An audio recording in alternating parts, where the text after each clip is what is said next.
Assalamualaikum warahmatullahi wabarakatuh. Teman-teman, kembali lagi di channel YouTube saya, Khairun Imam. Gimana nih kabar kalian? Semoga kita semua selalu diberi kesehatan, kemudahan, dan juga limpahan rezeki dari Yang Maha Kuasa, teman-teman ya. Nah, di video kali ini kita akan melihat bagaimana perpecahan demi perpecahan timbul di internal gerombolan pemburu ijazah Pak Jokowi. Setelah minggu kemarin, Egy Sujana beserta timnya sudah menarik diri dari Roy Suryo CS. Sekarang ada pertengkaran ataupun perselisihan pendapat antara Kozinudin dengan tim pengacara dari Rismon. Wah, dan ini menarik banget teman-teman. Nanti kita akan simak videonya karena ada semacam gerakan yang dilakukan oleh Kozinudin untuk menjebak Rismon dan juga Roy Suryo CS. Ya, kasarnya sih Kozinudin sepertinya mau memenjarakan kliennya sendiri, biar dia bisa menghirup udara kebebasan, teman-teman. Apakah seperti itu? Nanti kita simak ya. Selain itu, ada video di mana pertengkaran terjadi juga nih antara kuasa hukum Paiman yakni Farhat Abbas dengan tim pengacara TPUA dan juga pihak Egy Sujana ketika sidang di Pengadilan Negeri Jakarta. Dan adu mulut terjadi sampai di luar ruang sidang, teman-teman. Waduh, saya harap kalian nonton sampai habis videonya, karena nanti kita juga akan melihat bagaimana analisis dari Bang Deolipa mengenai seberapa lama hukuman yang akan diderita oleh Rismon, Roy Suryo, Tifa, dan kawan-kawannya. Dan tanpa perlu berlama-lama lagi, mari kita mulai videonya berikut ini.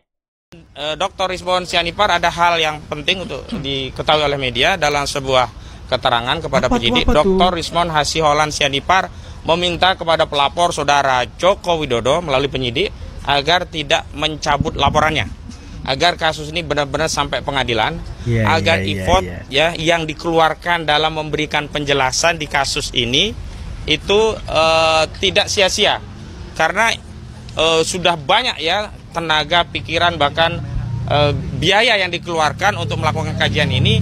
Nah, nanti kalau di tengah jalan tiba-tiba saudara Joko Widodo mencabut, nanti jadi apa ya, anti klimaks begitu. Iya, dengarkan itu teman-teman ya.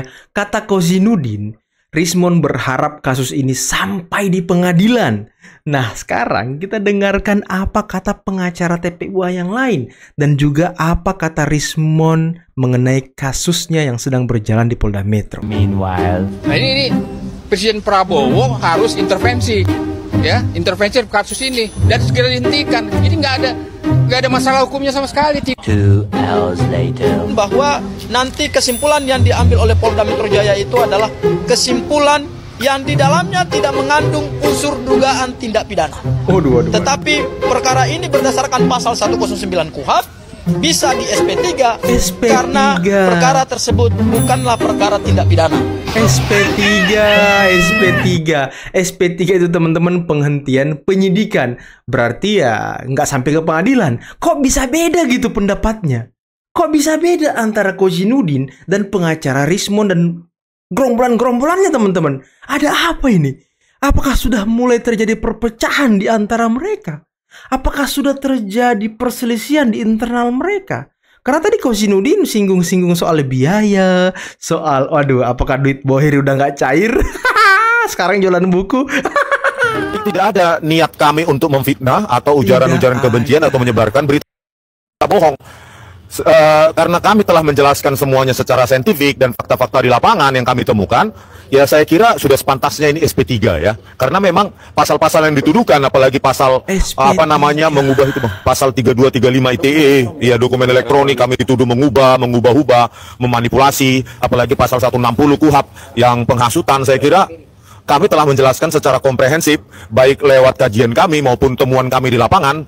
Saya kira penyidik akan lebih bijaksana karena hal itu yang telah kami jelaskan tidak ada relevansinya terhadap ujaran kebencian, kebohongan maupun memanipulasi barang bukti dan penghasutan gitu ya. Semoga ya penyidik Polda Metro Jaya objektif dalam menilai apa yang kami jelaskan baik secara ilmiah maupun temuan kami di lapangan gitu ya. Jadi saya berharap ya, karena memang tidak ada faktor-faktor yang dituduhkan atau unsur-unsur apapun yang dituduhkan oleh pelapor, saya kira sebaiknya di SP3 gitu. SP3. SP3, lagi-lagi SP3. Tadi Rismon mengatakan dia berharap kasusnya SP3. dihentikan teman-teman, nggak naik ke pengadilan. Tapi kok saya masih bingung gitu. Kok Kozhinuddin mau sampai pengadilan?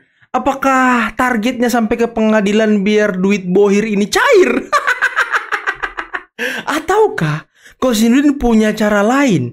Dia mau memenjarakan klien-kliennya ini, Roy Suryo CS ini, biar duit Bohir dia sendiri yang menikmati. Kira-kira yang mana ya? Ataukah memang ya terjadi aja perselisihan di antara mereka nih, terjadi miskomunikasi? Waduh, kira-kira menurut kalian yang mana yang benar teman-teman? Kita berusaha untuk menganalisis dan mencerna setiap kalimat dan kata yang keluar dari Rismon, Kozhinuddin, dan juga kuasa hukum lainnya tadi ya. Adalah pertanyaan menjebak ya. Seperti tadi, mengapa Anda bersama tim TPUA, Egy Sujana, Rizal Fadila, dan lain-lain itu pergi ke UGM? Seolah-olah kami bersama-sama dari Jakarta ke UGM. Mengapa? Padahal Bang Egy Sujana pun nggak ikut kan ke UGM. Nggak pernah ada. Jadi pertanyaan menjebak seperti itulah. Oh ya. Seolah-olah kami ada grand design ya, menggeruduk UGM dan menggeruduk rumah Jokowi yang selalu didungung-dungungkan oleh Sylvester kan. Lah, bukannya kalian memang menggeruduk UGM ya? Bukannya kalian janjian di UGM ya? Ya walaupun kalian ini tidak datang bersama-sama, tapi kan kalian janjian di UGM kan? Ya tujuannya apa gitu? Nah, kalian bawa supporter yang banyak, bawa youtuber. Tujuannya apa coba? Hah? Yang sekarang entah kemana rimbanya, Sylvester itu kan sering mengutarakan di media, di televisi, TPUA menggeruduk, menggunakan kata kunci geruduk, menggeruduk. Itu yang dia itu selalu berbohong ya. Padahal nggak ada kata menggeruduk. Yang ada halal bihalal. Silaturahmi. Karena saat itu masih nuansa lebaran. Ya, masih nuansa lebaran. Aduh, gitu loh. Nah, tetapi supaya cocok dengan tuduhan mereka, kami melakukan penghasutan ya yang dimuat di pasal 160, maka ya Sylvester apa sih dia? Projo atau Joman? Banyak sekali apanya ada, Jokowi ini, relawan Jokowi ini. Ada Nusantaranya mungkin, nggak tahu ya. Merah putih, ada lagi yang merah putih. Ada, banyak. Ya. Jadi relawan-relawan Jokowi ini itulah yang dipakai Jokowi ya, saking banyaknya mungkin duitnya Joko Widodo ini untuk membayar semua relawan-relawan itu. Aduh, Rismon, kami itu ya nggak dibayar Jokowi, Rismon. Nggak sepeser pun duit Jokowi itu masuk ke perut saya, Rismon.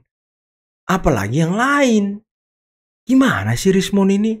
Tadi katanya nggak menggeruduk, katanya silaturahmi, halal bihalal. Tapi kok bawa massa gitu? Bawa bus, ya kan? Teriak-teriak di kampus orang. Itu apa namanya kalau nggak bikin kacau, Rismon? Hah? Aduh.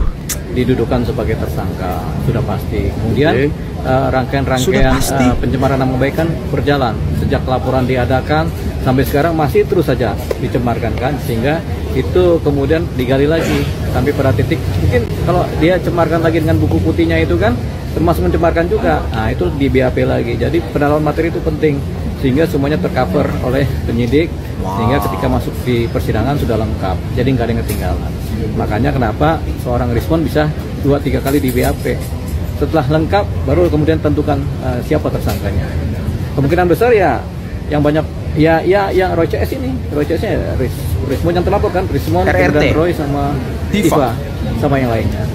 Bang, tapi menurut Abang sendiri, pendalaman apa sih yang dilakukan penyidik sehingga sampai saat ini? Ya, tentunya kan ketika terjadi laporan, ternyata rangkaian cemaran itu kan masih berlangsung sampai sekarang. Betul. Laporan kan yang sebelumnya dilaporkan karena ada keadaan-keadaan cemaran. Nah, sekarang karena dia tetap mencemarkan sampai sekarang, tentunya ini juga di-cover. Makanya kesaksiannya panjang dan banyak, keterangannya banyak. Yang sekarang bagaimana, yang buku putih bagaimana, itu kan digali lagi itu. Kami pada titik dirasa sudah lengkap, sudah tidak ada lagi yang kemudian yang bisa sudah tidak lagi yang bisa digali lagi, sudah lengkap sudah. Nah, barulah penentuan gelar perkara, penentuan tersangkanya. Bisa jadi sekarang bisa jadi tersangka juga setelah lengkap ini. Waduh. Sepertinya ya sudah deket teman-teman ya. 2 minggu ke depan lah mungkin ya kita akan mendapatkan kabar baik dari Polda Metro. Karena sepertinya minggu ini minggunya Rismon nih diperiksa. 3 kali kalau nggak salah Rismon diperiksa minggu ini teman-teman. Banyak banget gitu. Nah minggu depan bisa saja Roy Suryo diperiksa juga tuh dengan waktu yang lama ya kan. Semua digelar tuh bukti-buktinya dari Polda Metro. Kemudian Tifa lagi kan digelar semuanya bukti-buktinya. Nah ini 2 minggu ini nanti mungkin akan sibuk Polda Metro dengan memeriksa gerombolan-gerombolan ini teman-teman. Dan sekarang kita akan melihat perkelahian antara siapa namanya? Bung Farhad Abbas melawan gerombolan TPUA, Sentana, dan juga gerombolan Egy Sujana, teman-teman. Ini seru banget. Berantem lagi.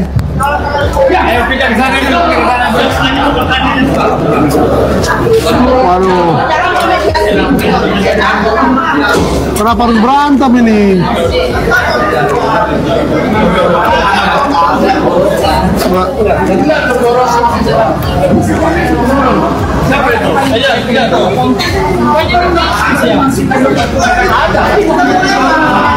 Santai ya bang. Santai ya bang.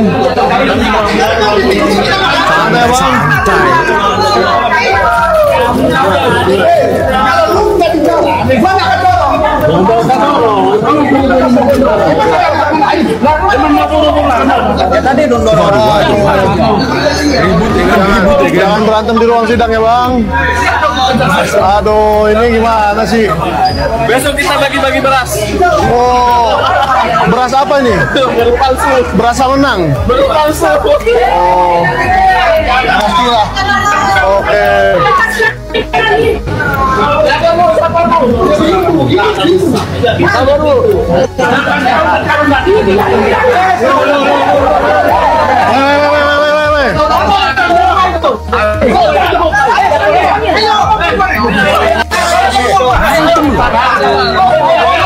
Wah, ini kok pengacara kayak perang semua.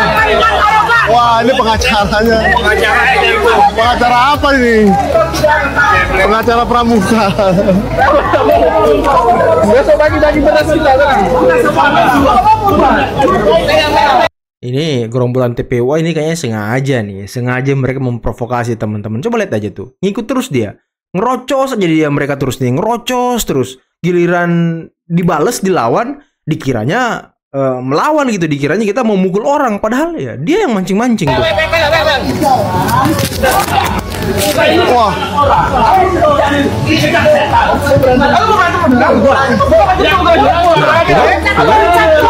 Itu kan sepi.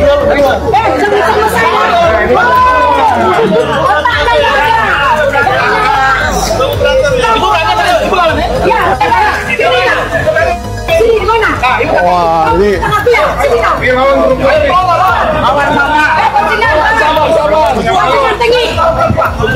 ini si Janes tuh, ngapain kau Janes? Bagian tolol. Tuh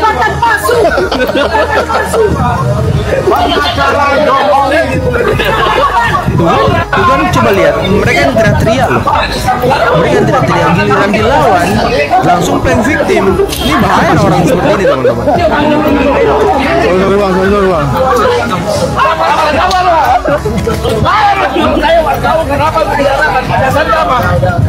Dasarnya apa menjarakan Suryo? Dasarnya apa menjarakan Suryo? Bukan teriak, apa adanya, katanya. Emang ijazah Jokowi ada? Oh, jadi ini kasus ijazah juga ya? Ya. Oh.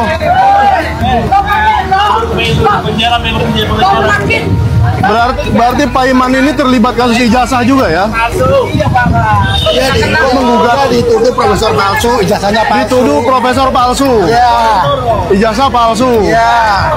Oh, jadi dia tidak bikin ijazah Jokowi di Pramuka. Oh, jadi dia tidak terima? Ya tidak ada terima lah. Oke. Ribut. Udah. Mana ada yang menang ini? Kan masih lanjut sidangnya. Belum. Waduh.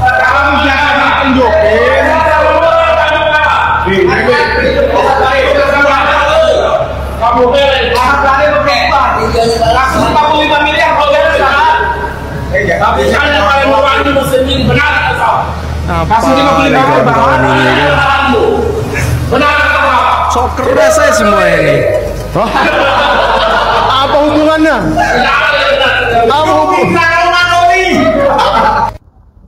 Yang akan dipanggil tentu adalah calon tersangka. Nah, bahkan putusan MK akan mewajibkan calon tersangka diperiksa. Nah, jadi dengan apa yang terjadi dalam kasus laporan Jokowi ini, kan ini Roy Suryo dan kawan-kawan dipanggil untuk kedua kalinya.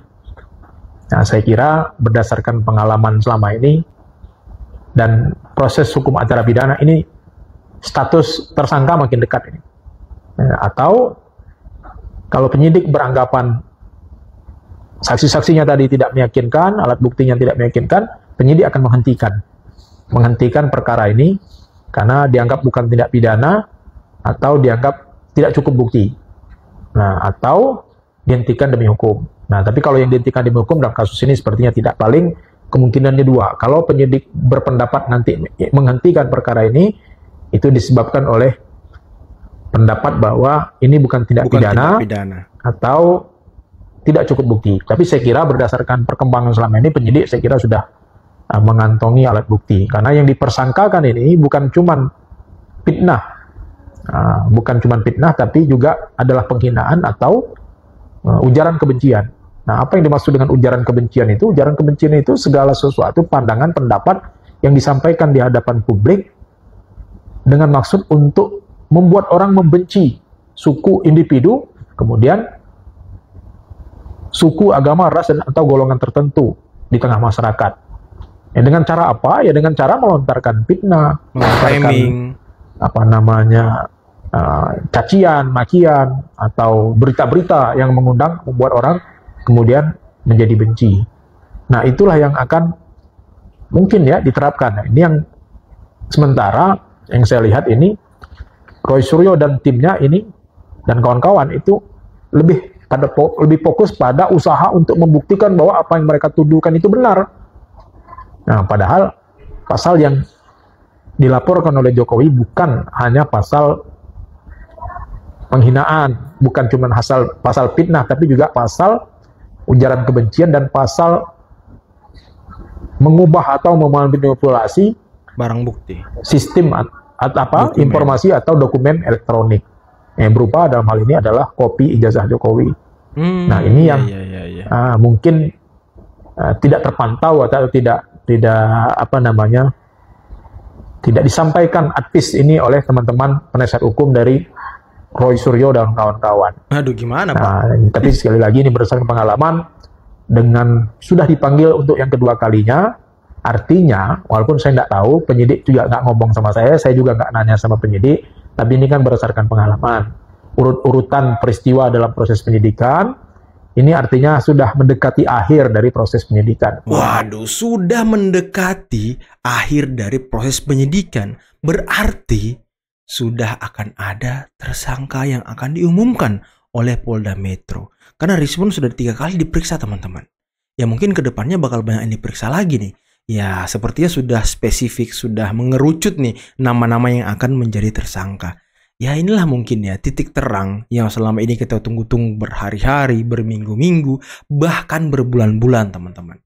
Tapi anehnya, semakin dekat dengan pengumuman TSK-nya, gerombolan pembenci ini semakin terpecah belah. Semakin banyak miskomunikasi. Semakin banyak chaos-chaos di internal mereka. Seperti yang kita lihat tadi, Kozinudin katanya, ya ini informasi dari Rizmon dia dapatkan, ya Rizmon pengen sampai di pengadilan. Jangan sampai ada pencabutan laporan. Ataupun jangan sampai ada penghentian penyidikan. Nah itu kata Kozinudin. Tapi kata kuasa hukum dari Rizmon dan kawan-kawan gerombolan TPUA, mereka berharapnya SP3, penghentian penyidikan. Dan Rizmon sendiri juga bisa kalian dengarkan, teman-teman. Rizmon juga berharap penghentian penyidikan. Aduh. Kepala saya sampai gatal gitu ya kan. Mendengar omongan mereka yang sudah tidak sinkron, yang sudah tidak, seperti orang yang tidak mendapatkan briefing gitu. Dan tadi Kozinudin ngomong soal biaya yang banyak, ya kan? Apakah memang nanti akan memperebutkan sebuah fulush? Waduh. Karena aneh aja, teman-teman. Kok bisa gitu? Padahal ya, Kozinudin beberapa hari yang lalu juga sudah ngomong, dia ini berharapnya kasus ini bisa diselesaikan di luar pengadilan. Kalau UGM dan Jokowi ini bisa berdamai dengan kelompok TPUA, Roy Suryo CS, dan kawan-kawan. Itu kata Kozinudin. Tapi kok tiba-tiba dia pengen masuk pengadilan? Ada apa ini? Ada apa gerangan Kozinudin? Ada apa? Dan tadi Rismond katanya pertanyaan menjebak lah, pertanyaan inilah, pertanyaan itulah. Padahal kalau kita dengarkan teman-teman ya nggak ada gitu menjebak-menjebaknya sama sekali, biasa aja pertanyaannya. Kok parno banget gitu. Ngomong katanya bukan menggeruduk lah, cuma silaturahmi lah. Aduh, lagunya banyak kali calon-calon PSK nih ya kan. Dan lagi teman-teman, keributan yang terjadi antara Bung Farhad Abbas dengan gerombolan TPUA dan juga gerombolan dari Roy Suryo CS dan Egy Sujana. Waduh, ribut banget gitu ya kan. Tunjuk-tunjukkan, dorong-dorongan, ngotot-ngototan, luar biasa. Tapi memang saya akui, gerombolan pembenci dan pemburu jasa Jokowi ini sangat lihai, sangat luar biasa, sangat cerdas dalam melakukan playing victim, teman-teman.